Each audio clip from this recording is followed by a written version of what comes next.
Hello Curious, and welcome back. April 17th marks the funeral of Prince Philip, the Duke of Edinburgh, as he's going to be laid to rest at the Royal Vault inside of St. George's Chapel on the grounds of Windsor Castle. Previously, the chapel would have most likely been full of those invited to join the prince on his last journey, but due to the ongoing pandemic, things have been changed to be according to the guidelines. So, how will the funeral look? What special requests did the Duke have for this occasion? And who will be in attendance? And why have some said that Kate Middleton will have to act as a peacemaker between Harry and William? And did Meghan Markel, so as not to steal the attention away from her husband's grandfather? Stay with us till the very end to find out all of this information surrounding this sad day. But before we continue, don't forget to turn on the notifications and subscribe to our channel so that you don't miss any of our future videos. It has been just since the passing of Prince Philip at the age of 99, and since then many speculations had been made about the nature of the funeral and how it would look during the times of the pandemic. Being the Queen's husband and the Duke of Edinburgh is entitled to a state funeral, but it has been a common knowledge for now and a long time that he had always stated that he wanted a fuss-free funeral. He also wished for his body to not lie in state, which is where the members of the public would have been able to view it. Instead, until the funeral, his body has laid at a private chapel at Windsor Castle. And while all these proceedings, which have been called Operation Fourth Bridge and have been carefully reviewed to comply with the COVID-19 guidelines in the country. The funeral was set to take place at 3 p.m. local time on Saturday, April 17th, and held at St. George's Chapel on the grounds of Windsor Castle. According to the BBC, the event will be televised. But besides that, what do we know? As we mentioned before, until the funeral day, his body is resting at a private chapel, and as per the publication, the Duke's coffin will be draped in his personal flag and standard, which represents the elements from his life, such as his Greek heritage and British titles. It was also reported that his naval cap and his Royal Navy officer's swords had been laid to rest in his coffin. What's interesting that producers at the BBC had found never released footage of one of Philip's last interviews in which he is showing the crew around the very chapel which his body is resting. In it, he had told the producers how after fire in 1992, he was the one tasked with overseeing the restoration of the castle. The Duke's coffin will be moved from the private chapel to the state entrance of Windsor Castle, and it will make the short journey into a modified Land Rover hybrid vehicle, a Defender 130 gunburst that Philip himself had helped design. And according to The Sun, the vehicle has chosen to honor the prince's work promoting environmental sustainability. They had also reported on the type of casket used, and this is what caused some people to raise a few eyebrows. As per the publications, the royal family, still honoring his environmental sustainability, have chosen a woolen 100% biodegradable casket for his send-off. However, here's some speculate that this would not be possible, as the idea behind such a coffin is that they are suited for ground burials, whereas the prince will be laid to rest in a royal vault. To this, the Royal Central had stated that allegedly his casket will be made out of oak and lined with lead, and that it has been made for him decades ago. As for the service itself, in lieu of the COVID safety guidelines being followed, only 30 people will be allowed to attend the service, compared to the 800 that had been planned under normal circumstances. This means, of course, that the service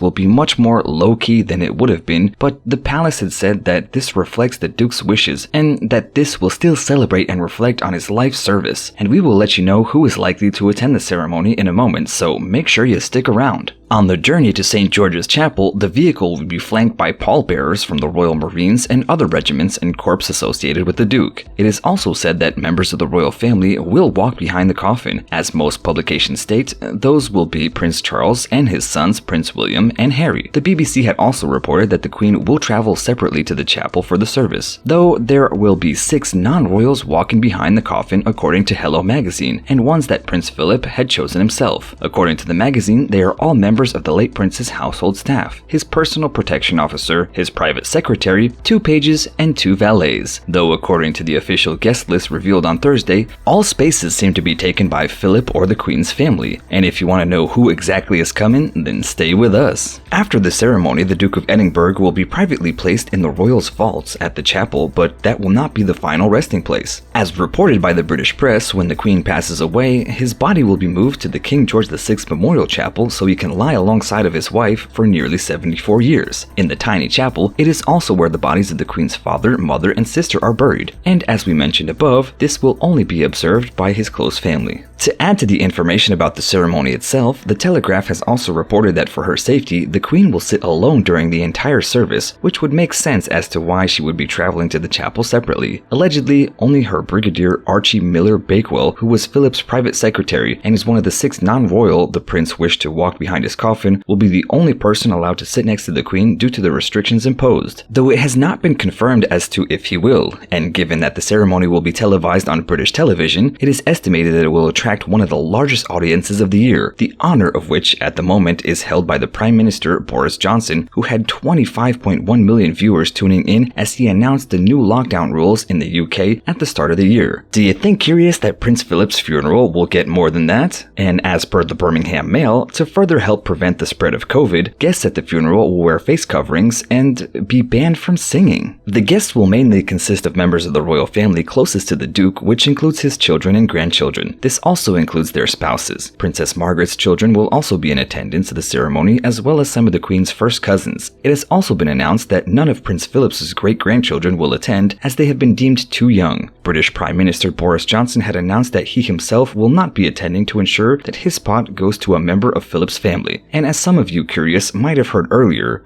Prince Harry has traveled back to the UK for his grandfather's funeral, though without the company of his wife, which has made quite the media stir around it. And it had been reported that he is staying at Frogmore Cottage with his cousin Princess Eugenie and her husband Jack Brooksbank, and their baby boy August, of course, who are living there at the Sussex's invitation. He is following the UK coronavirus protocols ahead of the funeral, which include quarantining at home and taking regular tests. And while travelers are usually required to spend 10 days in isolation upon arrival, exemptions are made on compassionate grounds for those attending the funeral. However, here it would be also interesting to add that some of Prince Philip's side of the family will also be attending. According to Hello magazine, it was one of the Duke's requests that his blood family be included in his funeral. In light of that, royal biographer Robert Hardman has confirmed that 2 great-nephews and a cousin of the late Duke, Bernhard, hereditary Prince of Baden, Prince Donatus, Landgrave of Hesse, and Prince Philip of Hohenlohe-Langenburg are self-isolating at the Berkshire home of a mutual friends ahead of the funeral. If all of their tests come back negative, they, just like Prince Harry, will be allowed to leave quarantine early to attend the service. It seems that tensions could potentially be high following the Oprah interview that the couple had done last month, which if you don't know what has been said, you can find out by checking out our previous video by clicking on the link above. But back to the topic at hand. When it was confirmed that Prince Harry was traveling back to the UK for the funeral, right away everyone began to speculate as to why Meghan Markle wasn't traveling with him. Given that the Duchess is currently pregnant and her due date is said to be early summer, the official reason for her absence was that she was advised not to travel by her doctor due to her pregnancy.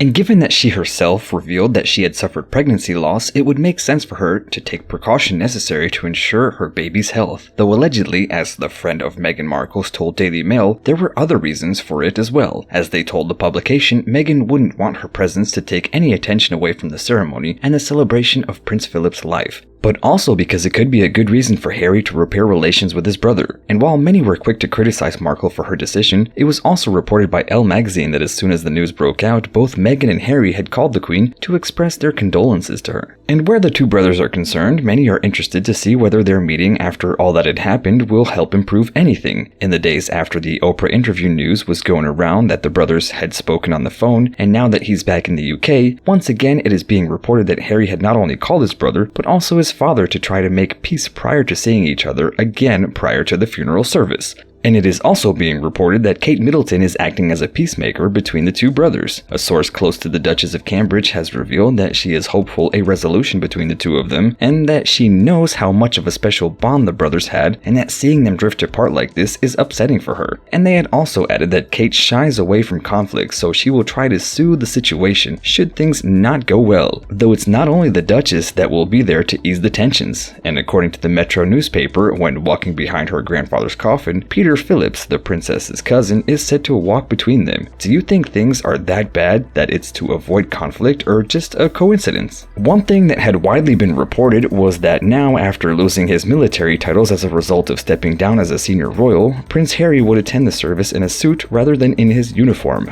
But now, according to reports, all senior members of the family will break this tradition and attend wearing suits to not only save Harry from embarrassment, but also to quell over the ever-present discourse as to whether Prince Andrew Andrew should be allowed to wear a military uniform that had been going around for a while. And the reports had stated that this is a decision that was made by Queen Elizabeth herself. And in the days prior to the service, many condolences and tributes have poured in from not only the Prince's family, but from all over the world, and as many, such as Kate Middleton, had shared the never-before-seen photos of the Duke, including a Balmoral Castle in 2018 where both Prince Philip and Queen Elizabeth are surrounded by their great-grandchildren, a photo that surely had brought a tear to the eyes of many. And so curious, what are your thoughts? Do you think the Queen made the right decision to make everyone wear civilian clothes? Is the pregnancy the only reason Meghan didn't come, or was she worried about taking attention away from Philip? And do you believe that William and Harry could mend their relationship? Let us know in the comments below, and as always, don't forget to like, share, and subscribe to our channel. See you guys next time.